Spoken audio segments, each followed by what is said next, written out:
Listen to me. If there was a wise man who would ever think of this, they would say in order to be superior to the man, you've got to be the man.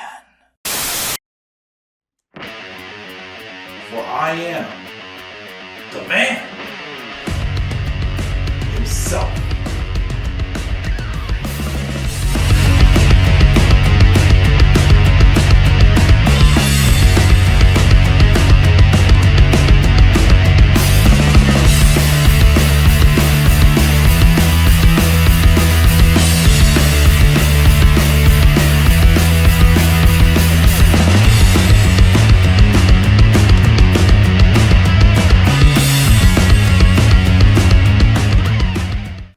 Hello everyone, and how are you guys all doing today? This is the Club of the Man 1993. Forgot to mention it back in my live reactions I did tonight. While I'm recording this late at night, but I'm going to be premiering it tomorrow afternoon.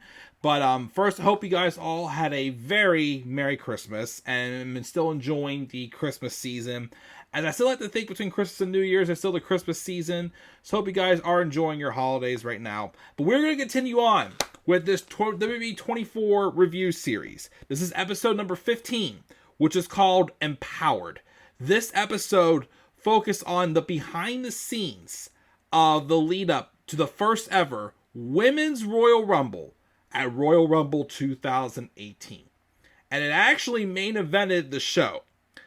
Was it worth main eventing, though? Nah. We'll talk about it when we get to it.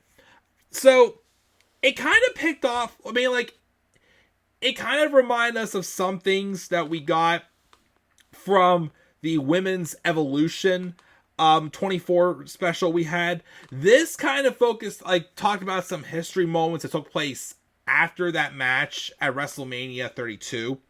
But also did kind of give us a review about some of the older wrestlers who they talked about, obviously the Trish's, the Litas.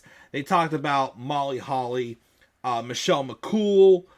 Trying to remember who else. There was a couple other legends who were in the match. And just them practicing and things leading up to it. They highlighted over Vicky Guerrero, who appeared in the first ever Women's Rumble. Oh goodness.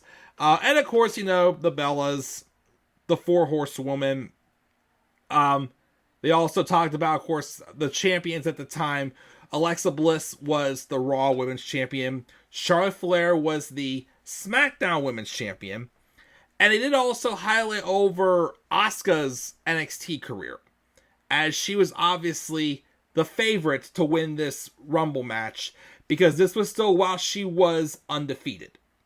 And of course, she would go on to win this women's match and lose to Charlotte at WrestleMania, but that's neither here or there. But some history moments they did cover, talk about leading up to how, of course, they're still in the era of making history. They talked about the first ever women's Hell in a Cell match at Hell in a Cell 2016 for the Raw Women's Championship between Sasha Banks and Charlotte Flair. That match, unfortunately, did not live up to the hype. I'm glad it main evented. I'm glad they got the opportunity. The match itself, though, was a little sloppy. It didn't live up to the hype I thought that it had.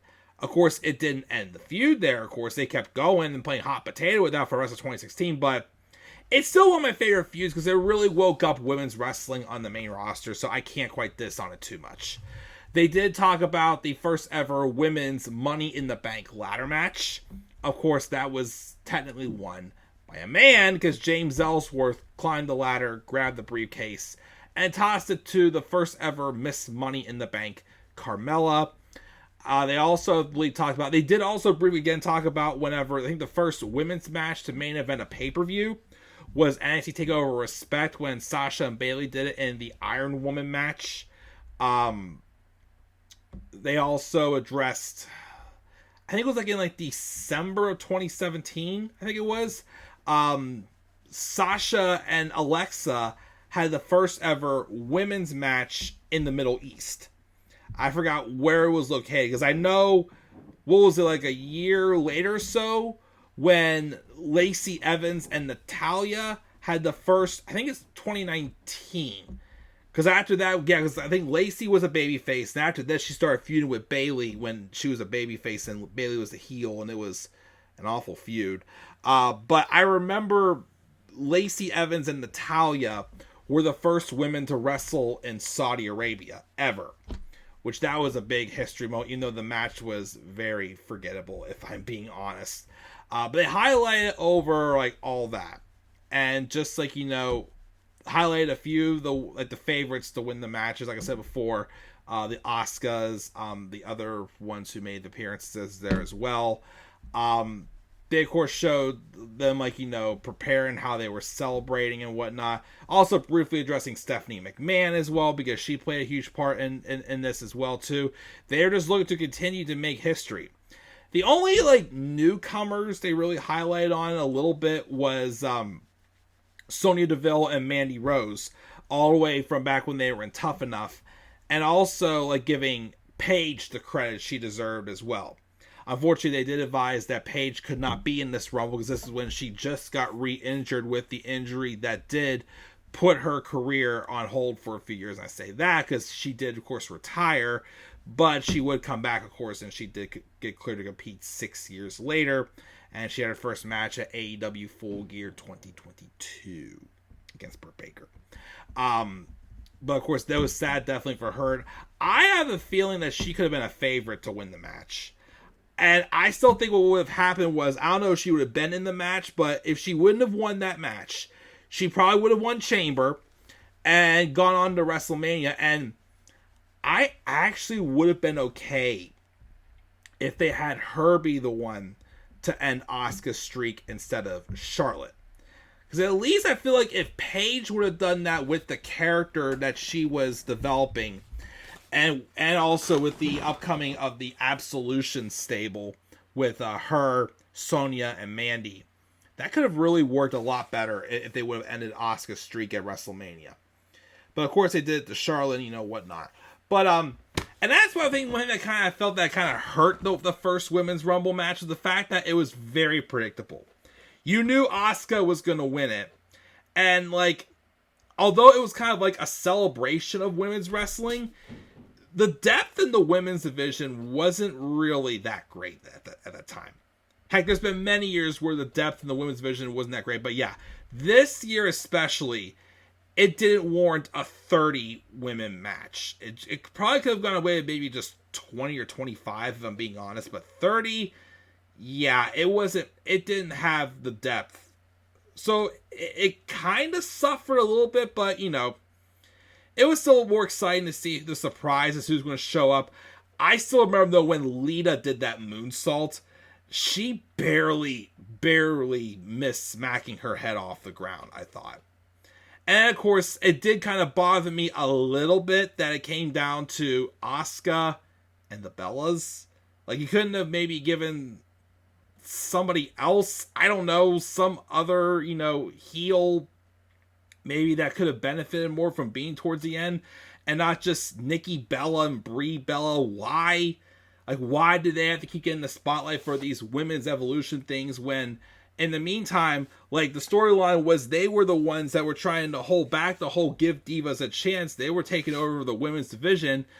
And also, it still bothers me that Ronda and Nikki main evented the all-women's pay-per-view when it should have been Charlotte and Becky in that last woman standing match, but that's neither here or there. I still don't like that they how it ended, but you know, Asuka, of course, still got the victory. And then, of course, afterwards was when Ronda Rousey debuted, and everybody was happy to see her and whatnot. And she would go on to have an excellent run that first year. We all know her second run flubbed, but who am I to argue? But yeah, is there anything? I feel like I missed something. Oh yeah, they also highlighted Kairi Sane as well, since she was the winner of the Mae Young Classic. But remember, she wasn't supposed to be in this Rumble. I forgot who got injured and she replaced them. I forgot who it was that she replaced. I'll have to look it up.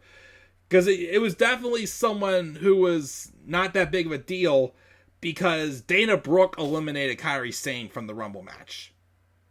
Yeah, that's right. Kairi Sane got eliminated from the Royal Rumble in 2018 by Dana Brooke. Yeah, That's just sad. But that's all we're going to say, really. I mean, like I said, it was a good, like kind of behind the scenes thing, showing up how excited the girls were and whatnot. It's just, like I said, I feel like, again, the depth just wasn't there for it to be a 30-woman match. And also, again, Asuka was a very obvious winner for this Rumble. And, of course, the surprise debut of Ronda Rousey after the match. I actually really thought she was going to debut in the match, but she waited till after.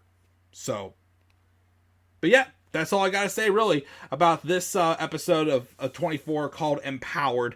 I thought the next one was the Hardy Boys.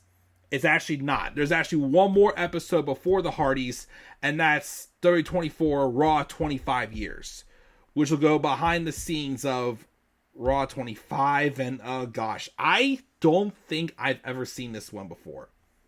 And quite frankly, I think I know why, because Raw 25 sucked. But I will watch it, and I will review it next time on this 24 series. So, what are you guys' thoughts on this episode called Empowered? And of course, the first ever Women's Royal Rumble. You guys' thoughts down in the comments section below. Be sure also, as always, to slap a like on the video and subscribe for more content on my channel. Follow me on Twitter as well, The Club with the Man 93.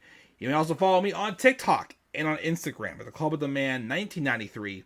Until then, guys, I'm checking out. I'll catch you all later. Have a great rest of your night. And do not forget, in order to be superior to the man, you've got to be the man. And for I am the man himself. And that is not just an opinion, my friends. That is a fact of life. Yeah!